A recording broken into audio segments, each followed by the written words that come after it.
Et si le peuple de Provence me fait l'honneur de m'élire, je porterai parmi toutes les priorités, je porterai la démocratie en premier lieu, parce que c'est le peuple qui doit être souverain. Et pour cette démocratie, nous proposons d'établir le référendum d'initiative citoyenne. Voilà. Il suffira de 500 000 signatures de citoyens pour proposer un projet de loi à l'Assemblée nationale qui fera foi et qui pourra être adopté si ce référendum est positif.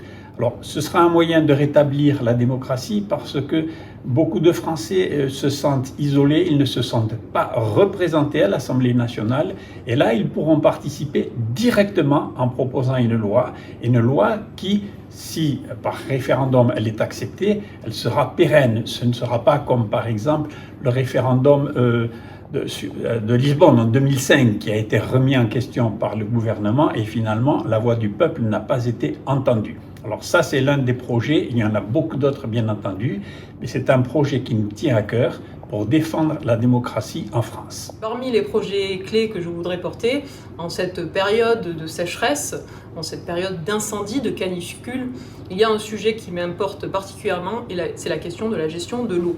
La gestion de l'eau, ça peut se porter à l'Assemblée nationale, notamment en inscrivant dans la Constitution la règle bleue. La règle bleue, c'est quoi ? C'est l'accès et le cycle de l'eau qui doivent être inscrits comme un bien commun à protéger.